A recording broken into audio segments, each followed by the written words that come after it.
evil comes and stops us in our tracks. Bravely we prove in our striving, trudging together each day. Where there's a will, there's a way.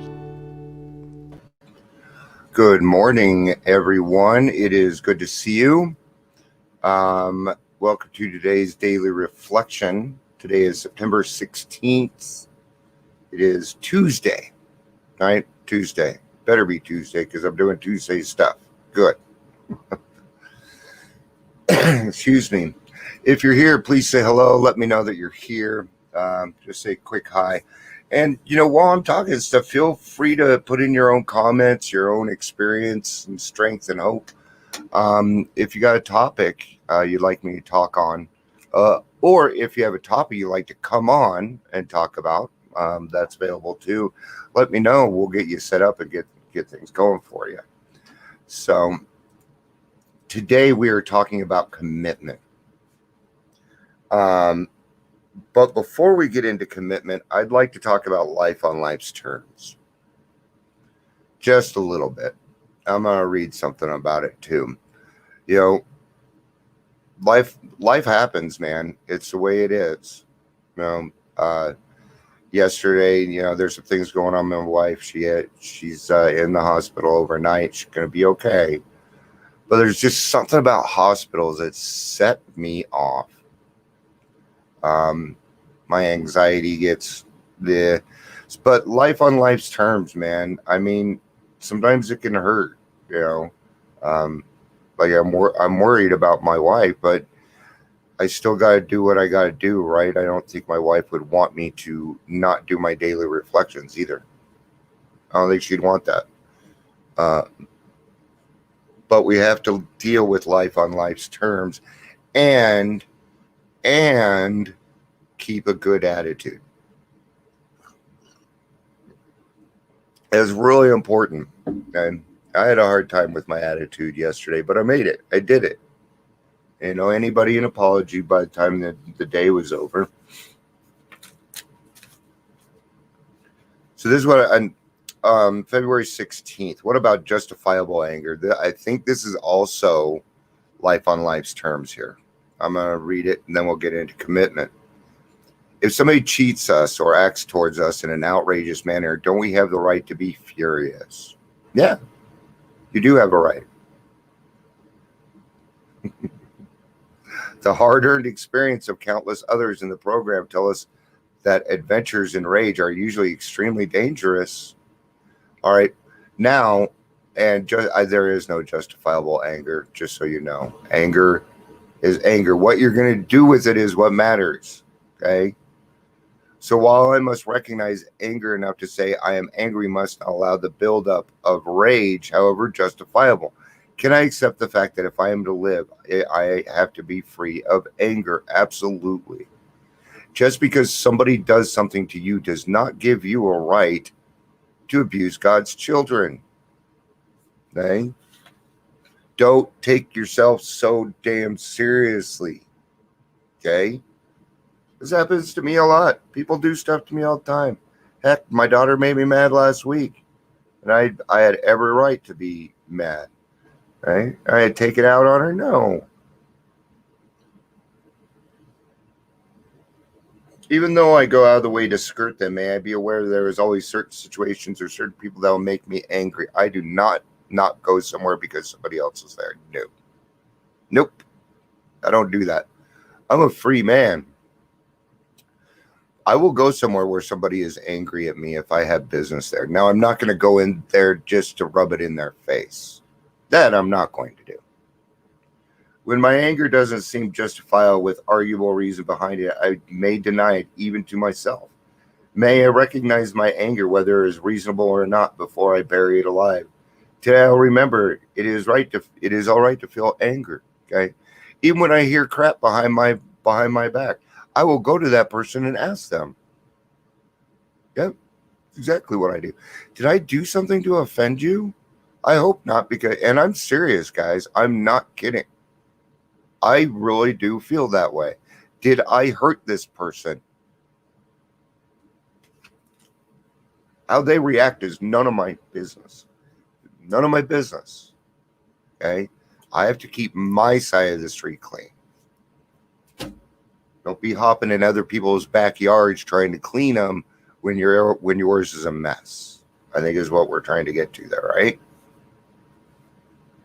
Now you'll see other people and you'll be like, well, they need to go clean up their mess before they start. Don't be playing around in my backyard. Okay? Don't take offense if somebody comes in your backyard and starts cleaning up. Right? Somebody comes along and there are people that I dislike that have told me something that helped me out. So don't shoot yourself in the foot, okay? This isn't about personalities, okay? If this was about personalities, AA would not be around anymore. All right, commitment. Understanding is the key to the right principle and attitude, and the right action is the key to good living. So what is commitment to you guys? Okay? Commitment to me means I say I'm going to do something and then I do it. Okay? Like I said, I was going to come on here every day and do this. So I do it. I don't want to do it every single day. There's some days I'm like, oh God, the fucking daily reflection. I do it. And my attitude always changes. Always changes. So they were talking about page 125 in the 12 by 12. Now there's a lot of ways to commitment. Commitment by sponsoring people. Maybe you can commit to being a greeter at your group. Doesn't matter what kind of group you go to. People got to be greeted, right? Well, we're on Zoom now. I arrive 5 minutes early as people come into the room. Hey, how you doing? Hey. Yeah. We can still greet. There's plenty of service work out there. Okay. Not all service work has to do with working with other alcoholics. That can be kind of scary.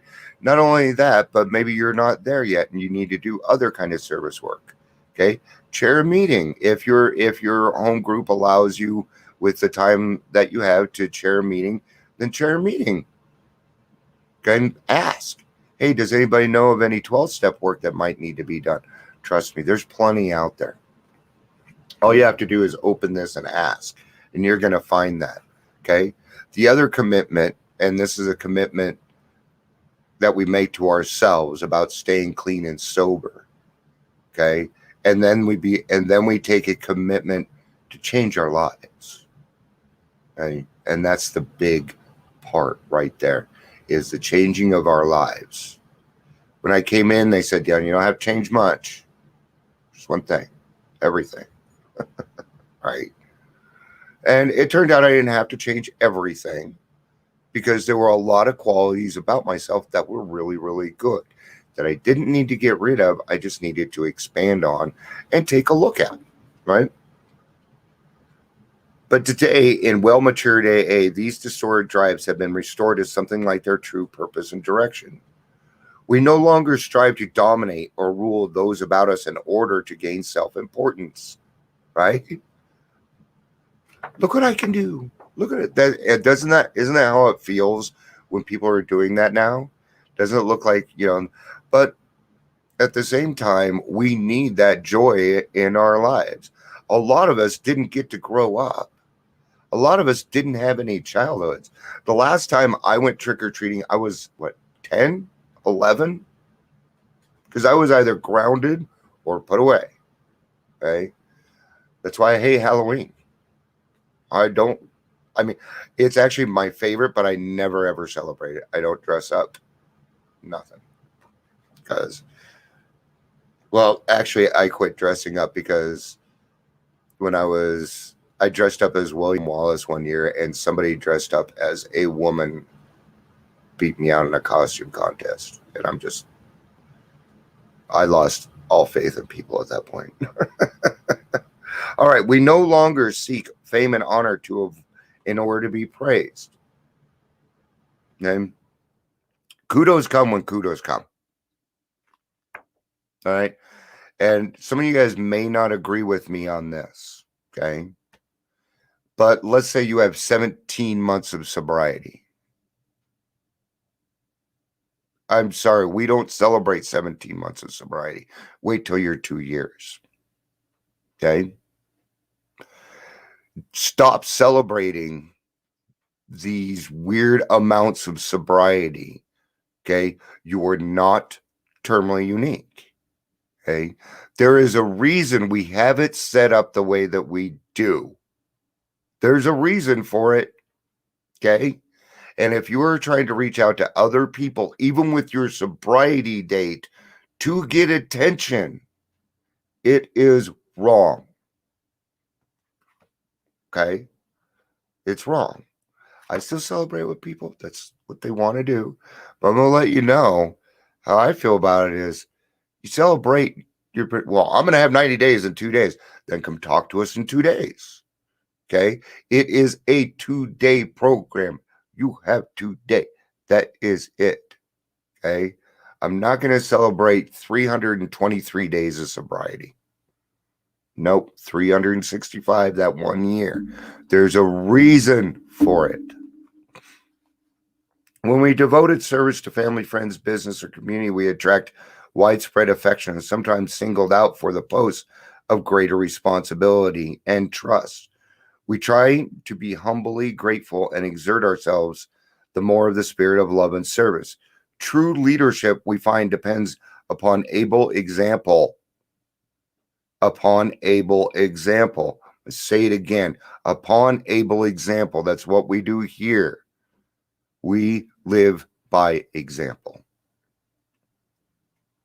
And not upon vain displays of glory and power. All right. You're going to know. You're going to know. Okay. And I'm going to tell you how you're going to know the difference. Okay. There's going to come a time when you're going to have to make a decision on whether you're going to put your foot out, knowing it's going to be stepped on. Okay. But you're going to do it because it's going to help somebody else.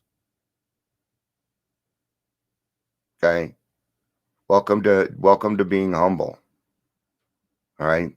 I'm going to tell you, it's not any different than running for the door and opening it for somebody without any expectation of a thank you or anything else. It's the same thing. Right? So sometimes that's going to happen and you're going to have to accept that and be okay with it. Ooh, running out of time here. Still more wonderful is the feeling that we do not have to be specially distinguished among our fellows in order to be useful and profoundly happy. Nope. We can just be who we are and be in our path and be in our lane, stay in our path and be who we are. You don't have to be anything more. You don't have to do that. Not many of us can be leaders or prominents, nor do we wish to be. Service gladly rendered, obligations squarely met, troubles well accepted or solved with God's help. The knowledge that at home or in our world outside, we are partners in a common effort. It's a we program. It's the well understood fact that God, in God's sight, all human beings are important. In God's eyes, all human beings are important. The proof that love freely given surely brings a full return. The certainty that we are no longer isolated and alone in self-constructed prisons. The surety that we no longer be square pegs in round holes, but can fit up and belong in God's scheme of things. These are the permanent and legitimate satisfactions of right living for which no amount of pomp and circumstance, no heap of material possession could possibly be substitutes. Jeebus. Whew. All of that in replace of having control or our selfishness, right? True ambition is not what we thought it was. True ambition is the deep desire to live usefully and walk humbly under the grace of God. Love it. Love it. There came a time in my program, I'm going to finish up in the daily reflections here because we're hitting the 15-minute mark. There came a time in my program of recovery when the third stanza of the Serenity Prayer, the wisdom to know the difference, became indelibly imprinted on my mind. From that time on, I had to face the ever-present knowledge that my every action, word, and thought was within or outside the principles of the program. I could no longer hide behind self-rationalization, nor behind the insanity of my disease.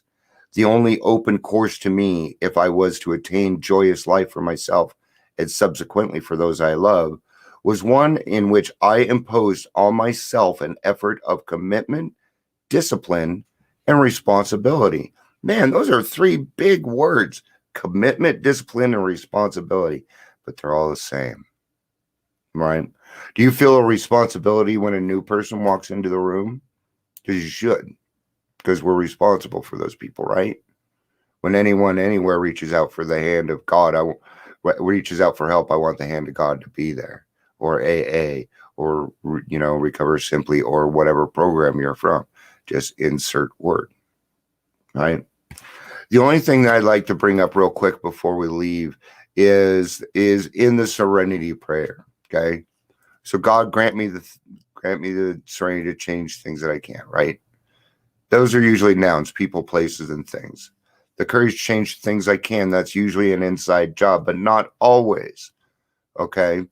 The wisdom to know the difference really is the big portion. I have a friend that whenever we finish the Serenity Prayer, she says, "Yay, wisdom." And she is so right on when it comes to wisdom. Okay. It really is the wisdom to know the difference. A lot of times I see people use acceptance as a reason to not change. Oh, well, I can't change that. Well, take a good, honest look at yourself. Okay. It should be exciting when you find something that you can change, right? Oh, wow. Well, I have control over that. Okay. It's God giving you a little bit back, man. Take it. God's saying yes. When God says yes, you take it. All right. All right, guys. All right. I gotta go get ready to head to the hospital. So pray for me. Pray for my wife. So all right, guys. Have a great day. Thanks for being here. I love you guys. Have a day. Bye. Oh, and peace out. Bye.